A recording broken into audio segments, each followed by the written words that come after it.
You know what really grinds my gears? When someone throws something of yours away that's extremely valuable to you.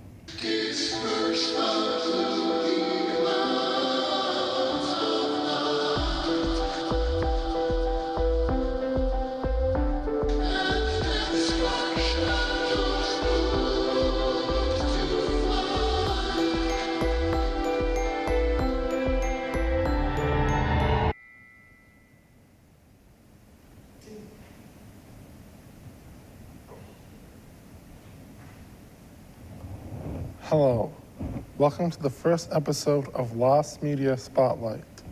I'm your host, Rico Robbins. Before I begin today's episode, it's important for you to know what I mean when I say lost media. Basically, it's any piece of media, usually from a TV show or movie, that currently no known copy exists. While they can include material that was never released publicly, it usually refers to material that was once released in some media but has since been lost. This usually does not include written material that was never produced. It is my hope with this show to put a spotlight on the various pieces of lost media, and then hopefully either the rights holders or various collectors who collect film and media can come forward with a piece of lost media that they own. So without further ado, let's get started with today's episode, Lost in Space and Time. I figured if we're going to be talking about lost media, we might as well talk about probably the most well-known case of lost media, the missing episodes of Doctor Who. In case you didn't know, Doctor Who follows the adventures of someone named the Doctor, a time-traveling alien from the planet Gallifrey, with a time machine called the TARDIS that resembles a British police box. He travels through time with an often human companion and solves various problems along the way, while being as annoyingly British as possible. Furthermore, there are various incarnations of the Doctor through the fictional means of regeneration. The show has a dedicated following on both sides of the pond, and given its serialized format, it is unfortunate that most early episodes fell victim to what became known as the Purge.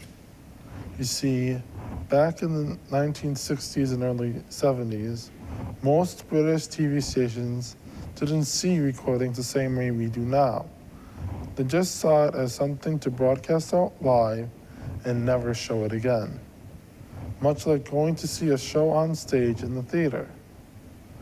Now, videotapes were wiped and reused, sometimes for newer Doctor Who episodes. They did transfer the episodes to 16mm film for foreign broadcast sales, but the BBC Film Library thought any important tapes were being kept by producers on videotapes, while producers thought the BBC Film Library was keeping important things on film. As if the miscommunication wasn't bad enough, the British Actors Union, Equity, often included terms and contracts that limited how many times a particular show was broadcasted. After those reruns were up, the Film Library just saw the films as worthless and threw them out.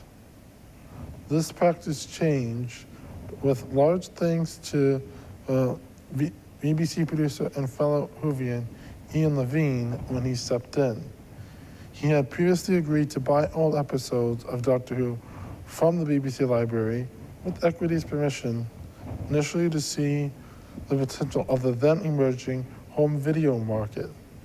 When he showed up at the BBC Film Library to collect, the few episodes they did have left were literally on the junk heap, moments away from being tossed out altogether.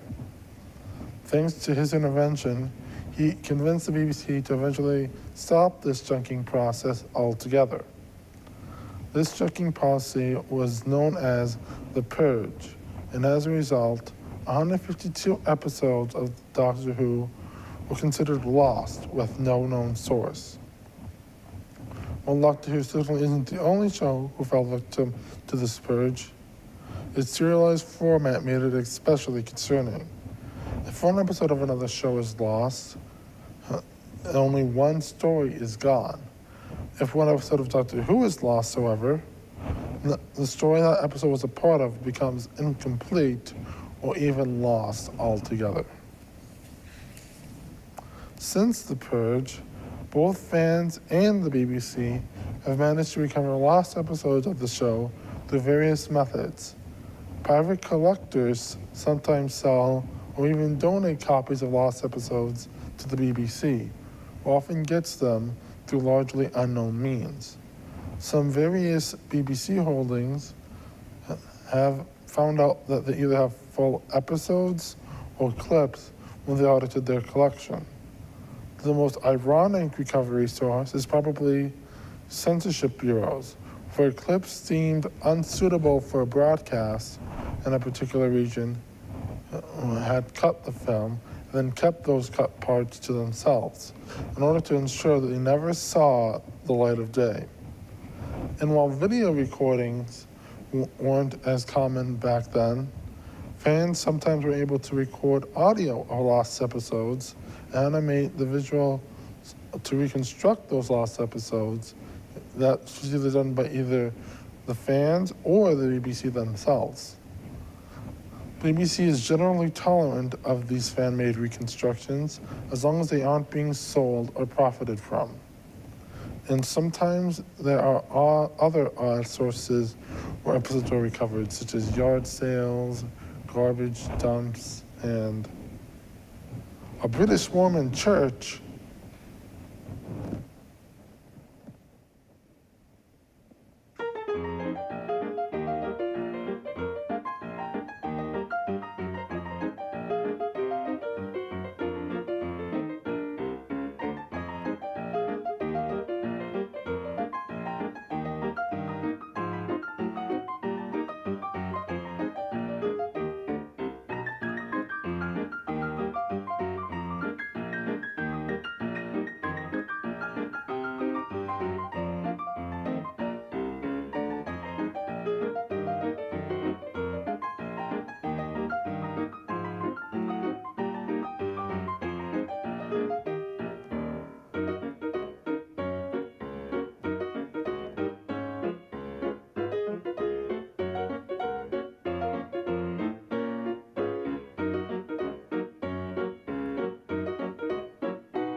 Thanks to these efforts, the number of lost Doctor Who episodes has gone down from 152 to 97.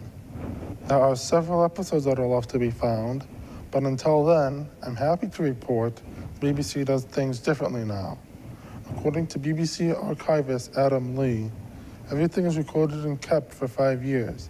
And after that, they began a selection process as to what should be kept, such as various sitcoms, drama, and news reports, and then other clips that they can be more selective in saving, such as quiz shows where they only need a few examples of those shows. The key is when the BBC decides to keep something, they mean keeping it forever. And whenever they do decide to throw out material, it is first offered to the British Film Institute, who takes a good chunk of material that it deems as valuable. Well, that does it for today's episode of Lost Media Spotlight. Join us next time when I attempt to travel back in time to rescue as many Doctor Who episodes as possible.